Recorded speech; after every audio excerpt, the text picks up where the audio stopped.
Hi, welcome to moveSKILL. Let's take a look at single leg deadlifting. In a sense, it's exactly like two-legged deadlifting. I'm still using my hips in a certain way. The pattern there doesn't change, but let's look at some of the particulars. Often we use a kettlebell for this. It doesn't have to be a kettlebell. Dumbbells tend to sit kind of low to the ground, so you may need to prop them up a little bit on something. You could use a barbell. That's actually kind of fun to wrangle with, but it imposes some extra grip requirements as you try to balance this thing. Kettlebell is just a nice convenient height, handle, and it just lends itself to this movement pretty well. So what I want to do is start with my foot very close to the bell. Right, don't get your foot away from the bell really in any direction. Put it right against the bell and extend that. If you're using a dumbbell or a barbell, you're going to approximate that. Get in close to the load. Shift all of your weight onto the side that you're going to do the lift with. I don't want to split my difference and have some weight on this back leg. So all your weight's on the supporting leg, and from here, this is very much like a normal deadlift. Keep your chest up, your spine neutral, brace here a bit, and hip back, hip back. Keep driving that hip back. One of the big faults folks get into here is sinking down and making this too much of a quad dominant movement. You can see that my knee is moving more than we want here. So here's how it should look. Hip back, drive back up. Hip back, drive back up. So what's happening with the other leg? It's an outrigger. If you need to touch down for balance a little bit, if you need to tap it against the ground or even leave it on the ground, that's all right, but don't put weight on it. Don't shift weight back.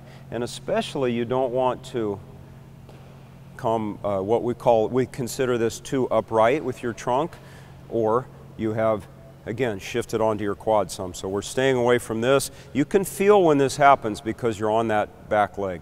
All right, so focus on the hip that you're supporting with, back and forth. If you're able to keep your non-working leg completely off the ground, that's nice. Some good balance training. It's not essential to get the strength development here. Part of the advantage of doing this single leg work though, is that it does show up balance issues, and folks find that they wobble and twist and struggle for stability sometimes. That's part of the plan. That's part of the reason this is worth doing. You're forcing or learning to engage muscles in your hip and make those things work, including all the little supporting muscles. So the balance development is a really nice side effect of this. This also will show up any asymmetries in your strength. Often folks find that one hip is significantly weaker than the other. This is a great way to both find the problem and fix it. Train one leg at a time. Hip back, grab this bell firmly, squeeze your abs hard, drive your hips up, back and forth. One way to increase the difficulty a little bit is to get the load on the opposite side from your supporting foot. So far I've been doing the work all on one side of my body. Same arm, same leg, supporting the load. If you switch this up, and now I'm going to impose a little bit bigger requirement here in my middle. Same idea. I'm going to start with my foot in the same plane this way from the bell, from the load. And you could do this with a barbell if you can figure out where to put your other foot.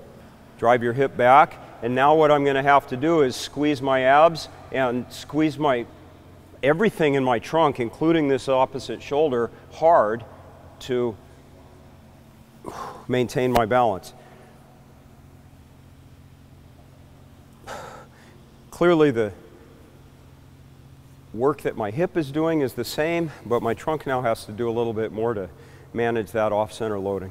One thing to be careful of is the way your knee is tracking. So if you're trying to perform this move and you start to get way out of control, or in particular this knee falls in, you have shut down part of what's going on in your glute, has shut off. Your glute medius probably is not working.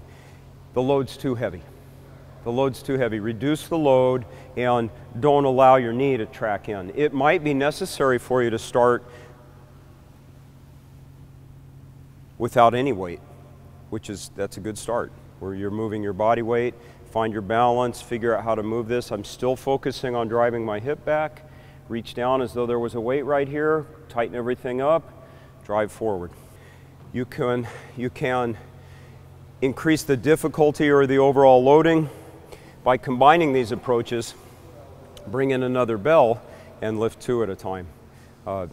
The balance in that case is pretty straightforward, but obviously now you have just a bigger load on your hip. So single leg deadlifting, hope that helps. Thanks.